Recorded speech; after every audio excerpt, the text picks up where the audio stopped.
Winter is here, and the challenges we didn't face during the summer come rushing in. January brings colder temperatures, darker mornings, comfort food cravings, and routines that feel harder to maintain. It's not a lack of motivation, it's simply that winter demands a different approach. Hibernation mode kicks in, movement decreases, and it can feel like your progress is slipping. But this episode is here to change all that. Today we are breaking down the top 3 winter weight challenges and the mindset shifts that will help you stay confident, consistent, and in control. So grab a blanket, get cozy, and let's turn this season into one of strength and weight mastery. Did you know that our struggle with weight doesn't start with the food on your plate or get fixed in the gym? 80% of our weight struggle is mental. That's right. The key to unlocking long-term weight release and management begins in your mind. Hi there, I'm Rita Black. I'm a clinical hypnotherapist, weight loss expert, best-selling author, and the creator of the Shift Weight Mastery process. And not only have I helped thousands of people over the past 20 years achieve long-term weight mastery, I am also a former weight struggler, carb addict, and binge eater. And after 2 decades of failed diets and fad weight loss programs, I lost 40 pounds with the help of hypnosis. Not only did I release all that weight, I have kept it off for 25 years. Enter the Thin Thinking podcast, where you too will learn how to remove the mental roadblocks that keep you struggling. I'll give you the thin thinking tools, skills, and insights to help you develop the mindset you need, not only to achieve your ideal weight, but to stay there long term and live your best life. Hello, welcome. Come on in, and I hope you are enjoying January wherever you are, all over this amazing world.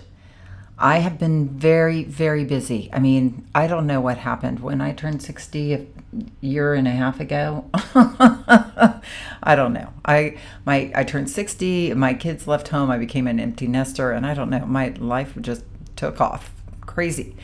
And I have been running around. Now, January, for a lot of you guys, I know the garden is dead, but here in the Southland of Los Angeles, it is go time. I am cutting everything back, roses and all my little native plants that I have growing. I have this like English native California garden theme in my garden. So it does require a couple of times a year a lot of maintenance, and right now is one of those times. And on top of that, I am getting bones tested and eyes tested, ears tested. I've been having all these tests, teeth capped.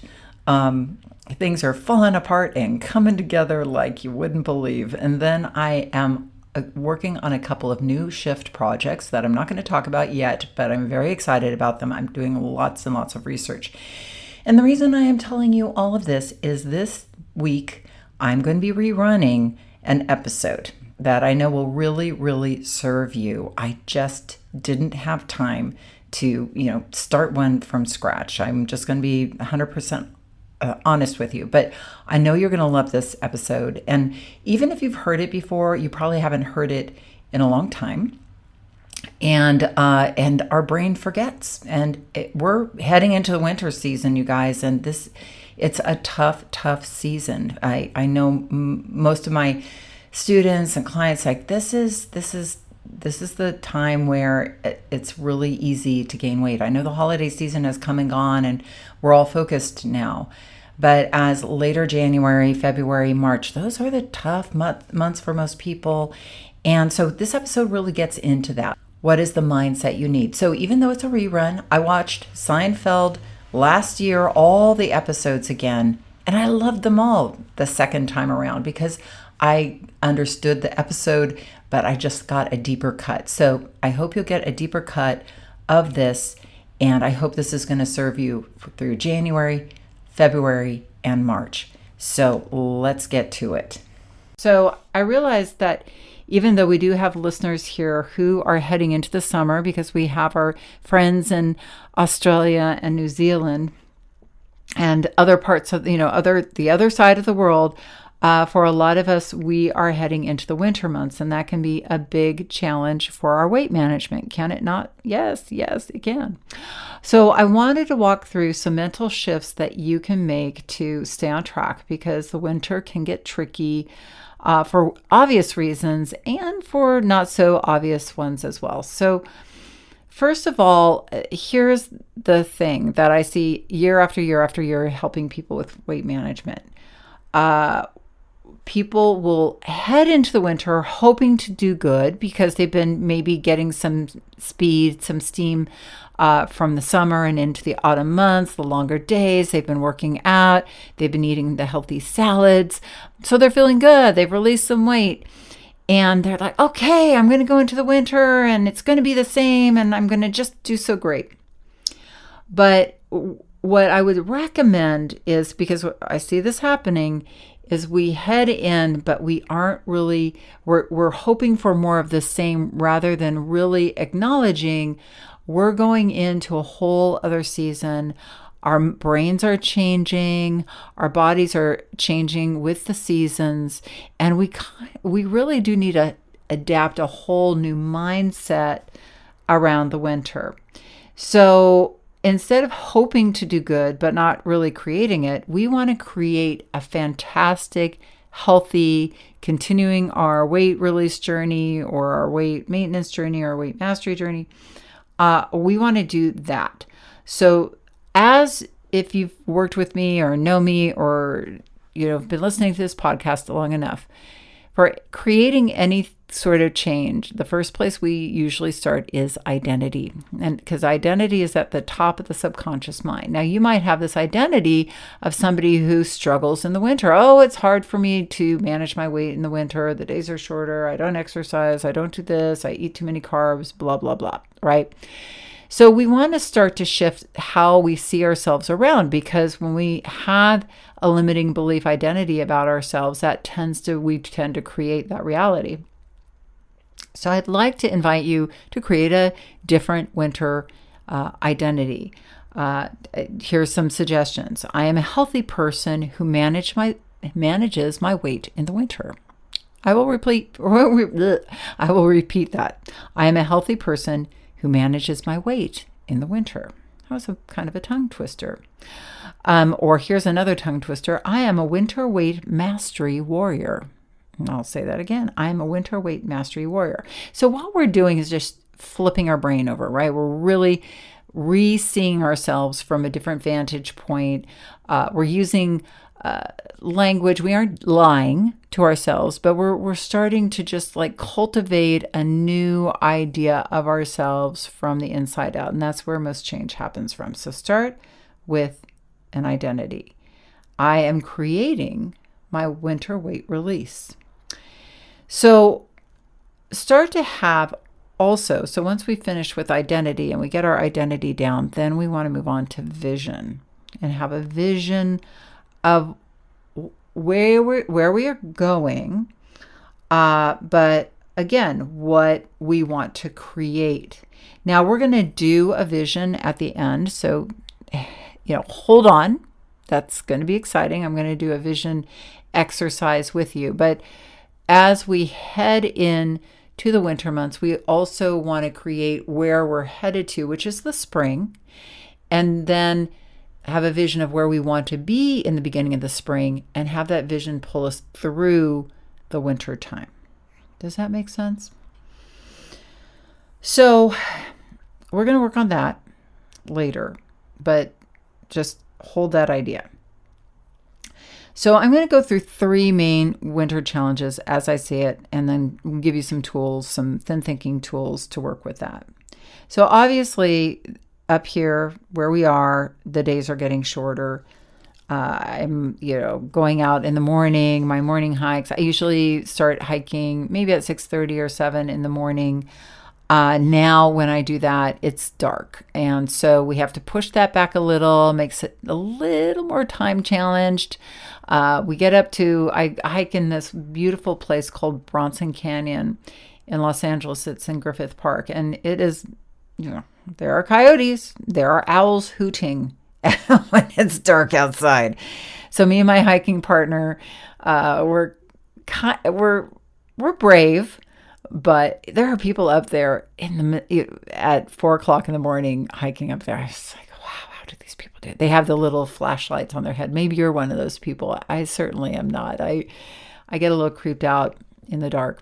But it's just turning right now. So we get up there, and by the time we're an eighth of the mile in, the sun is rising, and it's beautiful, and it's amazing to watch the sunrise in the morning as you're hiking. And I always had this dream that that's who I would be, is this person who would wake up and go hiking in the morning. And my dream came true. Isn't that cool? I had this vision many years ago, before I even lived in Southern California, a place where you can hike all year round, which is quite extraordinary. In the morning, all the time. It's cold in the morning in the winter, but it's doable. It's not icy. It's not foggy. It's not raining every day, unfortunately. But so we are really, really spoiled in that way. But as you probably are noticing, the days are getting shorter, and that does become a challenge. So the first big challenge is exercise. We can't get out like we used to in the summertime. It's too dark, it's too cold, and it may be too dangerous, whether it's icy and snowy, or it's just you don't feel safe in the neighborhood that you live in. It gets different. So have a winter plan for exercise, because what people tend to do, I don't want to generalize, but I see this a lot, is that they try to go for the same thing. And like me, oh gosh, it's dark at 6:30 in the morning. I can't do this anymore. And, a lot of times what I do is I change my exercise time when it does get too dark, and I have to get to work. So I can't get back in time to get to work in time. I change my hours around to the degree I can, and I hike in the afternoon. And so I swap it around if I can with my hiking partner.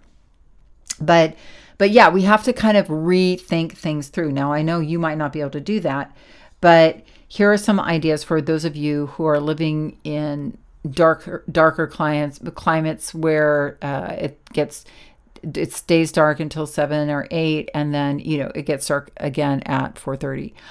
My one thing would be is you can break up your exercise time. Like, let's say if you get up and go walking in the morning, or walking in the afternoon when you get home, and it's too dark to do that. What about breaking up that half hour, 45-minute walk over your work day? Do 15 minutes in the morning, 15 minutes at lunchtime, or a half hour at lunchtime, and maybe 2 10-minute walking sprints. You're expending the same amount of energy. It actually is awesome because you are breaking up your day, and your brain actually needs a brain break in your day, and it's a perfect thing to do. I have had many clients who get a cohort of fellow workers to go walking with them. They inspire other people to do that. So that might be something that you can do.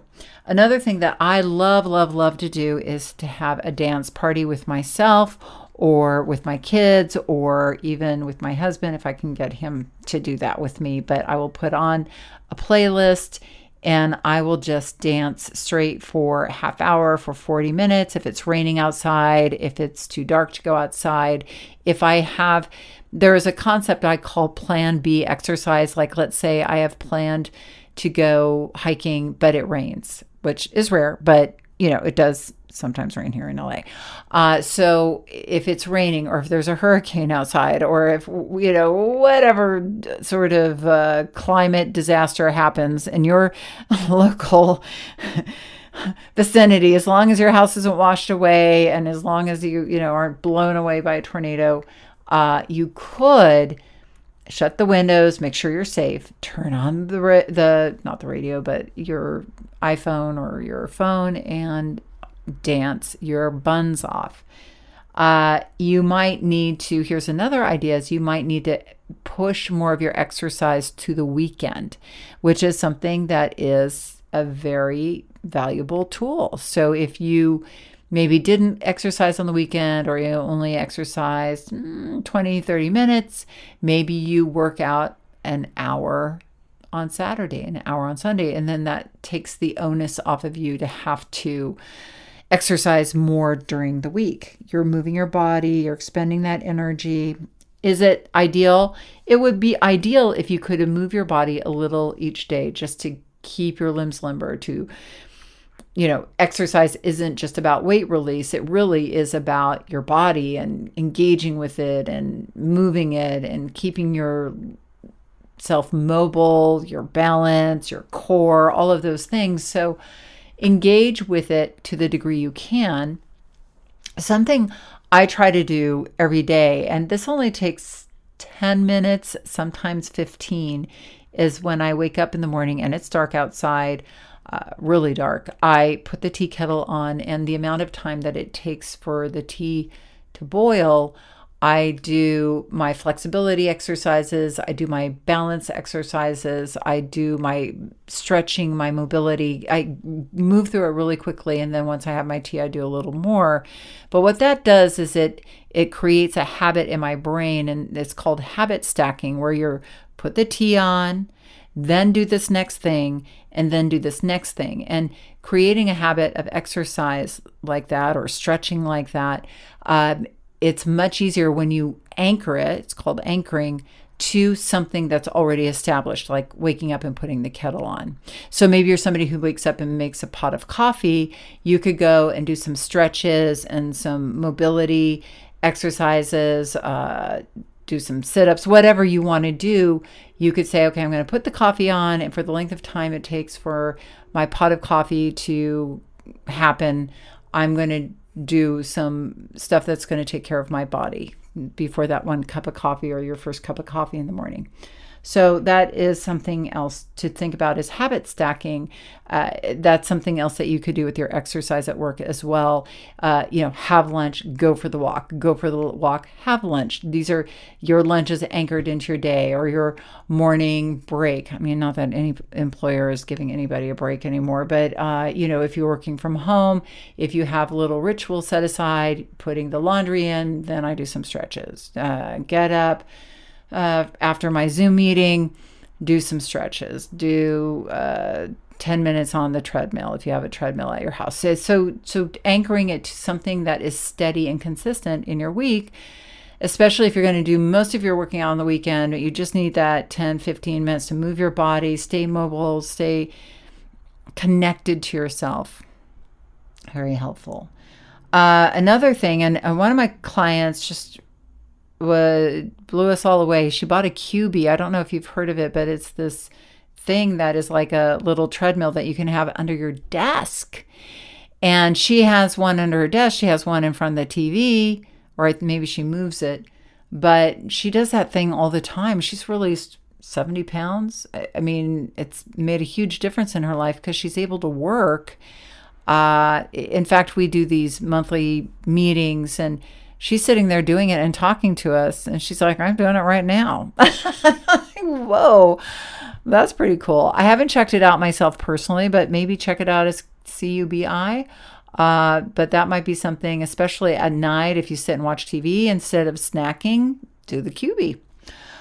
Okay, so and this idea of Plan B exercise, I love it so much, because if I don't get my exercise in, then that just means I've got that Plan B, which is usually my dance party, which is usually doing a half-hour yoga session or high-intensity interval training session on YouTube. If I can't get to the gym, if I can't do my hiking, that will be my Plan B for that day. Okay, so that's exercise covered. We're all going to exercise this winter, right? Okay, thumbs up. Okay, so next is challenge is our brain goes into hibernation mode in the winter time, or brain and body actually. So I think I've shared about this, but I'm going to share it again because it was just so astonishing. My husband and I watched a documentary about bears getting ready to hibernate for winter up in Alaska. And there was literally these skinny old bears who had been like rummaging around all summer long, doing whatever bears do. And now it was the salmon run. And literally these bears went from being skinny to big old bears, probably gaining, I don't know how much bears gain, but I think 1,000 pounds, 500 pounds, I don't know. But they said each of those salmon that they're chomping on is about 5,000 calories, which is wild. But they are eating a bunch of them. And then they're going up into the mountains and eating a bunch of berries. And then they go and they hibernate for the winter. And the females, who are usually impregnated, and the pregnancy will not go to full term unless they reach a certain weight and can sustain a pregnancy. It's so very fascinating how nature works. But during the winter, she will give birth without even waking up. Isn't that wild? Wouldn't that be wonderful to be able to just wake up and go, oh, yeah, got a baby. Okay. And the baby's already been nursing and is already a toddler.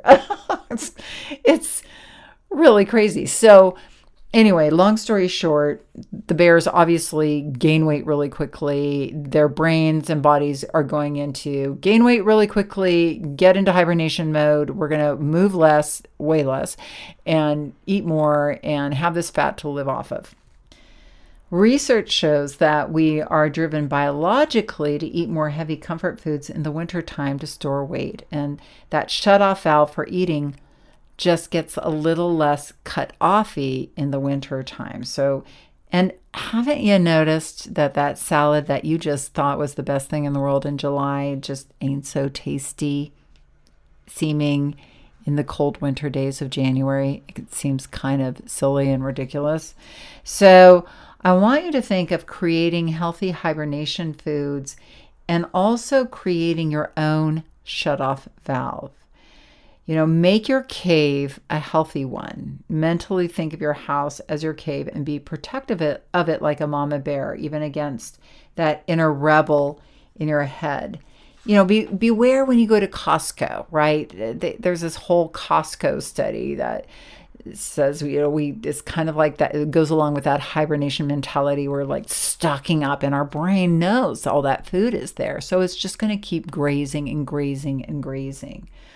So one way to kind of create that shutoff valve is to create a not an option food list of foods that you will not allow in your house, no matter what, your trigger foods, right? These are foods that you're always snacking on, that are really low in nutrients, high in gackiness, gacky meaning non-nutritive value, that we tend to get into addictive eating cycles with them. And really not to look at this as you're depriving yourself, but you are thriving because you choose to. You're not a victim, you're not sad, but proudly being a fierce mama bear, advocating for that vision of that healthier, slimmer, free, confident you in the springtime. You really want, with this mama bear image of yourself, is to also see your inner rebel as sort of a child, and a mother with a child saying, I'm having a bit of a tantrum. I want this, I want this, I want this. Well, a mother kind of watches her child and it's like, kind of waits for the tantrum to be over. And it's like, okay, are you done now? Okay, we're going to move on. So really have that image of that inner rebel as like, also childlike part of yourself, and say, oh, that sounds really yummy, but we're not going to go there. We want to be healthy and strong and free. So really guiding yourself powerfully through those moments. So look at your pantry and get out the stuff that doesn't serve you, the trigger foods. Why would you have them in there? I'm talking fierce advocating for your vision and for you, your health, how you feel about yourself. Because let's face it, when we're overeating those gacky refined foods, we feel like crap. We feel like shit about ourselves. Pardon my French, but don't we? We're mad at ourselves. We're beating ourselves up. I want you to feel good all winter long and feel proud and feel confident about the way that you're taking care of your body. So get the crap out of the stuff that takes the power away from you. Why would you have it in your house? That puts you in that hyper eating mode. I'll tell you my own little quick story about my own having to just say no. There were two foods when I was living in England that were my trigger foods: marmalade and McVitie's. And if any of you are British, you know what the hell I'm talking about. So British marmalade is the best. Sorry, everybody else who makes marmalade, but it just rocks. And I can never eat it, because if I do, I will eat it all and then go and find another jar and eat that too. My husband and I one summer were taking care of this house. We were, I guess, housekeepers. We weren't servants, but one of my buddies from London, his dad owned this estate out in the country, and the people who were taking care of the estate, they had to go back to Australia for the summer, and they needed somebody to take care of this 16th century big estate. And my husband and I were like, we'll do it. Oh, why not?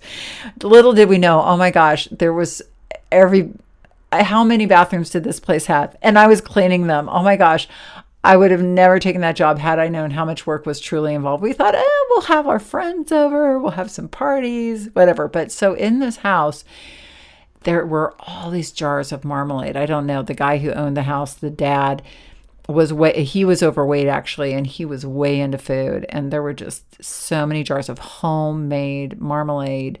And then McVitie's, that was the thing I would get, and I would always be like, because I was struggling with my weight, I'll be like, I'm only going to eat one McVitie and that will be my treat. But I can't eat one. I will eat the whole sleeve of McVitie's. They're these for those of you who don't know what they are, they're this amazing chocolate covered biscuit. I don't want to call it a cookie, but it's a biscuit, and they're addictive.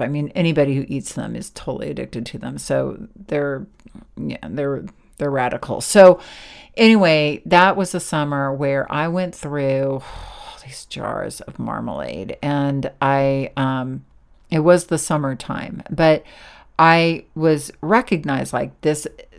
It brought me to my knees, and so I had to literally say,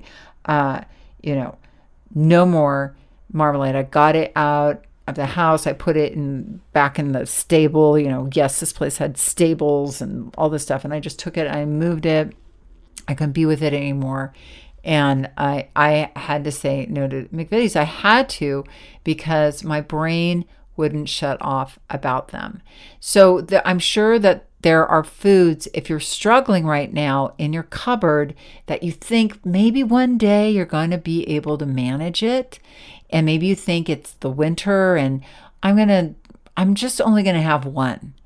Don't kid yourself. If it's a trigger food, if it's something you eat one of, or you eat one and then you eat the whole thing, chances are you're not going to heal your relationship with it, at least right now, at least in the winter. But most trigger foods are your trigger foods for life. So do yourself a favor, get the foods that take your power away from you out of the cupboard, and put in foods that work for you, that stabilize and nourish you. Okay? And you never have to go through all those jars of marmalade again. And with regards to bringing healthy foods into your house, at the store, before you even walk into the store to go buy your foods, whether it's you're going to Costco or whether you're just going into Whole Foods or you're going into your grocery store, focus on that idea of yourself in the spring as healthy. that, and think about your winter healthy identity. I'm a winter warrior, winter weight mastery warrior. And ask yourself, what is the winter weight mastery warrior going to have? How are you going to leave that store with healthy foods? And maybe you're going to take some time out to create some or find some online or in recipe books, some healthy recipes that are going to work for you this winter. Really arm yourself. Take the time, make the time to do the research and find healthy snacks at the grocery store. So take that time at the grocery store to walk through and find healthy winter snacks that are going to work for you. To things that aren't chock full of sugar or flour, the white foods. Keep things wholesome and whole and nourishing and stabilizing, because again, that winter brain can get triggered a lot more easily. Some things that are great are soups. Roasted vegetables are great snacks. I like to put on a Sunday, I will buy a bag of broccoli that's already cut up. It's not a big deal. I will sprinkle some olive oil over it, some sea salt, some pepper, maybe chop up a garlic and mix it in. I'll shake that all up together. I'll put it in the oven at 350, 375, and I'll just let it roast. And then what I'll do is I'll put it out on the counter. And we kind of just snack on that. It's so good and yummy. Or I'll do peppers and onions. That's not so easy. That's not really finger food, but that's definitely something we have in the fridge. So think roasted veggies. Think salads with hot. I make in the wintertime heartier salads with kale and lettuces that are a little more substantial. And then I'll saute an onion, a pepper, some broccoli, and I'll throw that on top of the salad, and then I'll put some protein on top. And it's such an easy meal and so delicious. But think comfort food. Yogurt, like Greek yogurt with pumpkin pie spice over a roasted apple, which you can literally slice up an apple, throw it in the microwave for 3 minutes, voila, there's your roasted apple. Or a sweet potato, all this stuff. It's oatmeal with, there's a recipe I love. It's so easy. You make oatmeal, just oatmeal. You can throw oatmeal with some water in the microwave and make oatmeal. And then take that oatmeal and add, if you get a carton of egg whites, you add some egg whites, maybe about a half a cup to a half a cup or 3/4 of a cup of cooked oatmeal. And you mix it together and you put it with cinnamon, maybe a little stevia, and you put it back in the microwave and in a cup, maybe that's been spritzed a little bit, and for 3-4 minutes. I think I've got the time right here. You might have to experiment a little. And it's like a little cupcake. It's like a little coffee cake. It's so delicious, but it's really wholesome. It's just the oatmeal and the egg whites. It's got the protein in there. It's a great snack. It's a great breakfast. It's a great dessert. So I hope those are, and also tea. Tea is so comforting and awesome. Me and my shifters, we are so into tea. I mean, because we talk about tea in our group. We're like, okay, what tea are you finding? There's the pumpkin pie spice tea. There's the peppermint tea. There's all the different amazing teas that are comforting and warm and are so great when you're stressed out or feeling emotional, or distracted, or you just want to find things that are hot and filling, but nourishing and not going to fill you up, overfill you up. So one thing that you can do also is just create that shut-off valve. One way you can do that is to fast after dinner, right? So that's an easy shut-off valve, because again, the winter is a time where we're maybe snacking a lot at night, watching TVs, comfort foods. So dinner ends and then begins then I'm going to do popcorn, then I'm going to do sweet food, then I'm going to do a crunchy, salty food. So breaking that cycle by focusing on fasting is your own sort of inner shut off valve. And rather than trying not to eat, focusing on fasting because it's active, it's something that you're doing. And again, keeping that vision and being that mama bear of your cave. So the last one I want to discuss with you, the third and final thing that can be a challenge in the wintertime is SAD, right? SAD, seasonal affective disorder. And I have SAD, like that is just my genetic makeup. If I live in darker climates, when I lived in London, I was really depressed from January until late March. Symptoms of SAD include abnormal lack of energy, sadness, like consistent sadness, excessive sleepiness, increased appetite, increased cravings for sugary and carb-rich foods. So, needless to say, some people don't even know they have SAD. If this sounds like something you might have, you might want to check it out with your doctor or talk to somebody about it. Here are some treatments may include, and this is something my sister does because she lives outside of London, and she's got the same genetic propensity as me. She's managed to live in England a lot longer than me. I was like, I have to get out of here. I love this country, but I can't take it. And same with when I was growing up in Seattle. Now I know why I ate all winter long. I couldn't take it. It was crazy. So, light therapy is very, very helpful.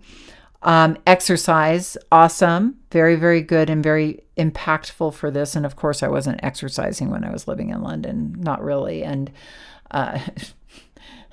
exercising, walking to the store and getting food and back. But vitamin D is something, it's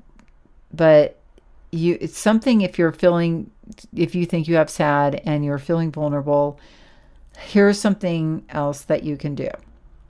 You can spend some self-care time each day, tuning in, reflecting. You can light a candle, especially when you're feeling like it's too dark, and take a bath, journal, and get your feelings out and focus on what you have to be grateful for. This is really, really great to do at night or in the morning, especially in these dark winter months. Get social, maybe since we don't go out as much, and I know I have clients who live in places like Minnesota where sometimes the snow is on the ground and it's a lot harder to get together or have group get-togethers in the winter. So why not do socials like kind of what we did in the pandemic was, just had a weekly get together with our friends on Zoom. And why not do that in the winter as well, especially when it's hard to get, out with other people in the evening, especially when the roads might be too icy. It just might be too hard. Volunteering is another great way to give back. We feel good about ourselves when we're volunteering. It always feels good to be good Samaritan. We can pick up trash in our neighborhoods. We can feed the homeless. That's something that we do every Saturday night as we make sack lunches for the homeless. And then get some comedy. Have some comedy on standby. This is something I do. I have Saturday Night Live or my favorite comedians on YouTube ready to go. So if I need a little pick-me-up in my day, instead of going and getting a snack, I'll just binge watch 15 minutes, 10 minutes of Saturday Night Live or one of my comedians. I laugh. I get a little brain break. I refresh myself. And it's comfort laughing instead of comfort food. And it feels so good. It actually feels way better than going and getting a snack, especially if I wasn't hungry. So another thing that you can do is get your bedtime regular, and you maybe would really benefit from taking a nap, and just to make sure that you're getting enough rest and restoring every couple of hours. So here's the thing I want you to know: we can create a powerful winter. right? Are we together on this? We can create a healthy, powerful, fulfilling winter where we go through it staying on our weight release goals, feeling empowered, learning stuff about ourselves and our relationship with food, showing up for ourselves like a mama bear. We can really do this. So let's do a little vision exercise.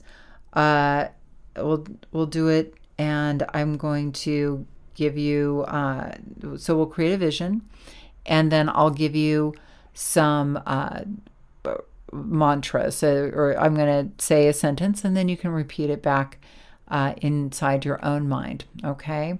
So this is sort of meditative, and it's just to create that vision of the you that you're taking out into the spring. So just take a nice deep breath in and let that go. And just begin to tune into your body. Just notice all the sensations that are going on in your body. Don't put too much pressure on yourself to get into a deep, relaxed state. This is just a visualization for you to do at any time in any place. So just noticing that body of yours slowing down. Tune in to your heartbeat, the beating of your heart.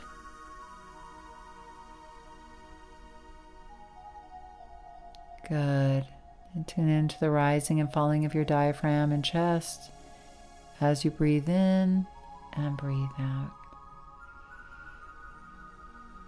And notice that the surface that you are resting upon is supporting you fully, and that can signal to your subconscious mind that you can relax even more deeply.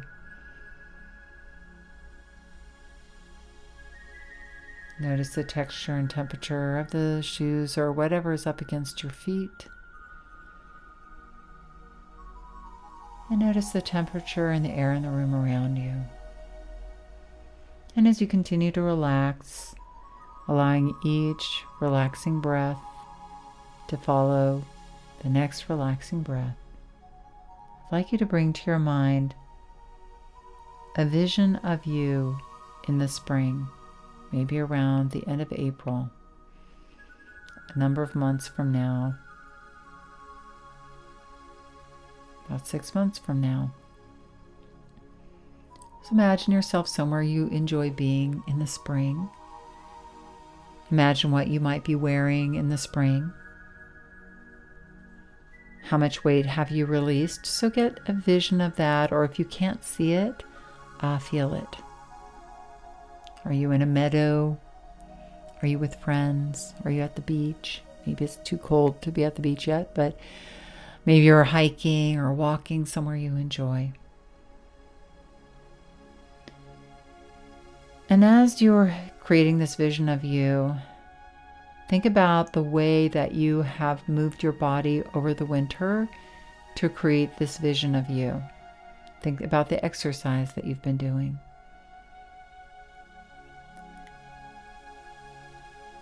And now think about all the healthy foods that you've been choosing to have. Maybe the vegetables, maybe the healthy proteins, the fiber-rich foods. Imagine walking by unhealthy foods in the grocery store. Just imagine taking a deep breath and just walking by and being so proud of yourself. And now just imagine yourself fasting after dinner, getting up from the dinner table and just being done. Okay, I'm done with the day. Next time I'm going to eat is tomorrow, and food isn't an option between now and then, and feeling empowered by that, just like a mama bear. And imagine taking some loving self-care time for yourself.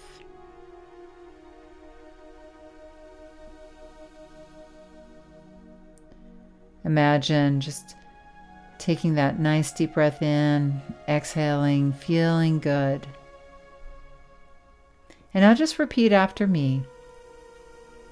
I am a winter weight mastery warrior. I love moving my body every day of the winter. I love the healthy foods I eat. The healthier the foods are, the more comforting they are. Healthy is comfortable. Healthy is warm. My cave is a healthy haven where I surround myself with self-care. Good. And now just bring that image of you in the spring, healthy, full of life, confidence, vital, wearing what you're wearing, feeling what you're feeling, proud of yourself for having a healthy winter. Take a deep breath in and bring that all into you as your inner blueprint for the winter. Exhale and welcome back. Good job. All right, are we all ready for a healthy winter? Now, just a reminder, my free masterclass is available to you in show notes. How to stop the start over tomorrow weight struggle cycle and begin releasing weight for good. Check it out. It's 75 minutes of lots of tools and mind shifts. I promise you, you will find it very helpful. All right, you guys, stay cozy and remember that we're all here together. Alone we diet, together we shift. Have an amazing week, and remember that the key, and probably the only key to unlocking the door of the weight struggle, is inside you. So keep listening and find it. You want to dive deeper into the mindset of long-term weight release? Head on over to www.shiftweightmastery.com. That's www.shiftweightmastery.com, where you will find numerous tools and resources to help you unlock your mind for permanent weight release, tips, strategies, and more. And be sure to check the show notes to learn more about my book, From Fat to Thin Thinking: Unlock Your Mind for Permanent Weight Loss.